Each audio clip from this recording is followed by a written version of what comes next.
Isang araw sa bukid. Isang kwentong pamapatulog para sa mga pagod na puso. Chapter 1. Umagang may hamog. Ikaw ay nagising bago pa sumikat ang araw. Hindi dahil sa alarm, kundi dahil sa tunog ng mga manok sa labas.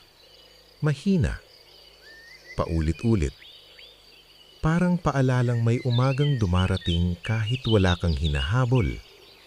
Pagmulat ng mata, nararamdaman mo ang lamig ng hangin na pumapasok sa bintana. May amoy ng lupa, basang damo, at konting usok mula sa kusina. Bumangon ka ng dahan-dahan. Walang nagmamadali. Walang notification. Walang deadline. Sa labas, ang bukid ay balukwang hamog, tahimik. Parang humihinga ang mundo ng mabagal. At ikaw, kasabay nito. Chapter 2. Trabaho sa bukid na hindi nakakapagod ang isip. Habang naglalakad ka sa pilapil, naririnig mo ang tunog ng iyong tsinelas sa basang lupa. Plak, plak. Simple. Paulit-ulit. Nakakaantok. Hawak mo ang itak o araro. Hindi mabigat. Sanay na ang kamay mo. Hindi mo iniisip kung ilang oras na ang lilipas. Ang mahalaga lang ay ang galaw ng katawan. Yuko. Tuwid. Hinga. Sa malayo, may kalabaw na dahan-dahan na naglalakad. Walang reklamo. Walang stress. Dito sa bukid, ang pagod ay pisikal lang. Hindi katulad ng pagod na dala ng mundo sa labas. Yung pagod na hindi nawawala kahit nakaupo ka. Chapter 3. Tanhaling tapat at alaala ng kabataan. Tanhali na. Mataas ang araw. Pero hindi nakakainis. Umupo ka sa lilim ng puno ng mangga. May baon kang kanin, isda, at asin.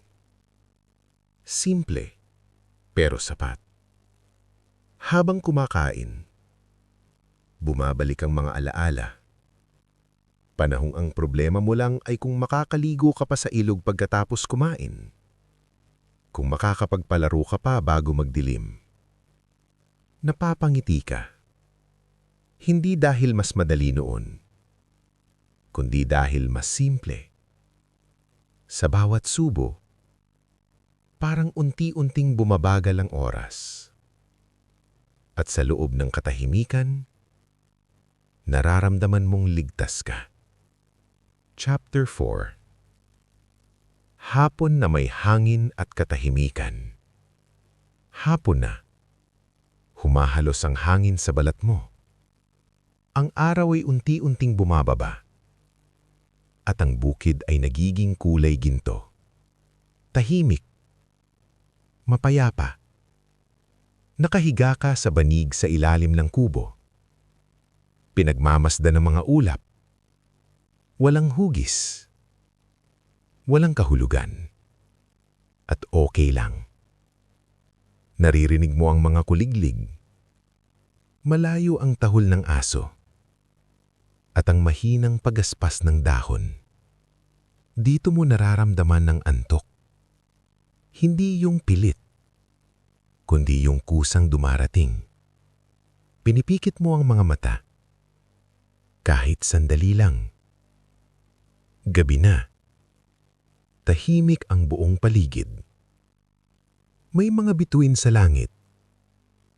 Hindi katulad sa siyudad. Maliwanag. Marami. Parang walang katapusang kwento. Humiga ka. Ramdam mo ang pagod sa katawan. Pero magaan ang dibdib. Wala kang kailangang patunayan bukas. Wala kang kailangang habulin. Dito sa bukid, sapat na ang huminga. Sapat na ang magpahinga. At habang unti-unting bumibigat ang iyong mga talukap, hayaan mong dalhin ka ng alaala, ng katahimikan, at ng simpleng buhay, papunta sa mahimbing na tulog. Isang araw sa bukid, Part 2. Pagpapatuloy ng kwentong pamapatulog para sa mga pagod na puso. Chapter 6. Pag-uwi sa bukid. Matagal ka nang hindi nakabalik sa bukid. Ngayon, habang papasok ka sa pinto ng lumang bahay, ramdam mo ang lamig ng hangin na parang yakap mula sa nakaraan. Amoy ng lumang kahoy, ng damo, at ng malalim na lupa ang bumungad sa iyo. Tahimik. Walang nagmamadaling tao. Walang ingay ng lungsod. Dito, maaani kang humina ng malalim. Chapter 7. Alaala sa paligid. Habang naglalakad ka sa paligid, bumabalik ang mga alaala. Ang tawanan ng mga bata na naglalaro sa ilog, ang mga amoy ng uling at niyog na nasusunog sa kusina, at ang mga kwentuhan sa ilalim ng punong mangga. Napapangiti ka. Hindi nagbago ang bukid, ngunit nagbago ka. Chapter 8. Tahimik na pahinga. Umupo ka sa lilim ng puno. Pinikit mo ang mga mata at pinakinggan ang katahimikan. Naririnig mo ang mga kuliglig, ang banayad na simoy ng hangin at ang malayong tunog ng kalabaw. Dito, hindi mo kailangang magmadali. Chapter 9. Paglalakad sa pilapil. Naglakad ka sa pilapil. Naririnig mo ang tunog ng iyong mga tsinelas sa basang lupa. Plak, plak. Parang musika na nagpapakalma sa isip. Dahan-dahan ang bawat hakbang. Ang bukid ay parang buhay. Simple, tahimik, at puno ng kapayapaan. Chapter 10. Paghahanda para sa gabi. Habang unti-unting lumulubog ang araw, pinagmamasdan mo ang mga bituin na unti-unting sumisilip sa langit. Nakahiga ka sa banig sa ilalim ng kubo, hinayaan mong humalop sang malamig na hangin ng iyong balat. Walang dapat ipilit. Walang dapat pagtakbuhan. Dito sa bukid, sapat na ang magpahinga. Isang araw sa bukid, Part 3. Isang kwentong pamapatulog para sa mga pagod na puso. Chapter 11. Isang araw ng walang trabaho. Gising ka sa mahinang liwanag ng umaga. Hindi mo kailangang magmadali. Walang mga gawain sa bukid na naghihintay sa iyo. Ang hangin ay malamig at malinis. May dalang halimuyat ng basa-basang dama at sariwang lupa. Pumikit ka sandali at inalab ang bawat hinga. Ang hangin ay parang niyayakap ang dibdib mo. Tahimik ang paligid, maliban sa malambing na huni ng mga ibon na dahan-dahang nagbubukas ng kanilang mga tinig.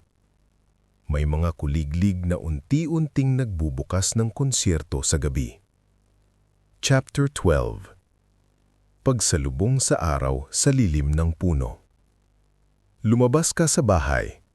Ang mga palumpong ay natatabingan ng mga patak ng hamog na kumikislap sa liwanag ng umaga. Pinili mong umupo sa lilim ng malaking puno ng mangga. Malambing ang haplos ng simoy ng hangin sa iyong balat. Parang payo mula sa kalikasan na huminga ng malalim at magpahinga. Pinikit mo ang mga mata at pinalamig ng malamig na hangin ng iyong mukha. Naririnig mo ang mga ibon na nagliliparan, ang dahan-dahang pagaspas ng mga dahon, at ang malamyos na huni ng kuliglig. Chapter 13. Ang musika ng bukid. Sa bawat sulok ng bukid, ang mga tunog ay nagtutugma sa isang mahinahong simponya. Naririnig mo ang malumanay na tunog ng tsinelas mo sa basang pilapil. Plak, plak, na nagbibigay ng ritmo sa bawat hakbang mo. May mga bata sa malayo, naglalaro sa tabi ng ilog. Ang kanilang mga tawanan ay parang mga maliliit na alon na dumadampi sa iyong puso. Naririnig mo rin ang mga bubuyos na masigasig sa mga bulaklak at ang huni ng mga kuliglig sa damuhan. Ang lahat ng ito ay musika, isang paanyaya na magpahinga at magmasid. Chapter 14. Mga munting kasiyahan ng buhay. Habang nananatili ka sa ilalim ng puno, napapansin mo ang mga munting bagay na dati hindi mo binigyan ng pansin. Ang malambot na pulang kulay ng mga mangga, ang banayad na halimuyak ng bagong hinog na prutas na sumasayaw sa hangin, at ang mga paru-paro na dumadaan na tila nagdiriwang ng simpleng araw. Ang mga damdamin mo ay napupuno ng saya sa mga munting bihayang ito. Maliit man sila, punong-puno sila ng kahulugan. Dahan-dahang lumubog ang araw sa kanluran. Ang langit ay nagkulay gintong pula at kulay kahel. Humiga ka sa banig sa ilalim ng kubo. Pinagmamasdan ang mga ulap na dahan-dahang dumadaan, parang mga batang naglalaro sa hangin. Ang simoy ng hangin ay malamig, humahaplos sa balat mo at pinapawi ang pagod na nararamdaman ng katawan. Hinayaan mong bumagal ang tibok ng puso at hinayaan mong lumipad ang isip sa malayong mga alaala. Chapter 16. Mga kwento ng nakaraan. Habang nakahiga ka, bubuhayin ng hangin ang mga alaala ng nakaraan. Mga gabi na puno ng kwentuhan sa ilalim ng mga bituin. Mga tawanan na tila walang katapusan. At mga hapunang simple ngulit puno ng pagmamahal. Hindi mo kailangang sagutin ang mga ito. Hayaan mo lang silang dumaan. Parang mga ulap na dahan-dahang nilalanghap ng bukid. Chapter 17. Gabi ng Kapayapaan. Sa pagdilim ng gabi, pinakinggan mo ang mga tunog ng gabi sa paligid. Ang malayong tahol ng aso na tila paalala ng tahanan. Ang huni ng mga kuliglig na dahan-dahang pumapalibot sa iyo. At ang malamig na simoy ng hangin na pumapasok sa bintana. Walang iniisip na problema, walang inaalala. Dito sa bukid, sapat na ang katahimikan. Chapter 18. Mahimbing na pahinga. Pinikit mo ang mga mata.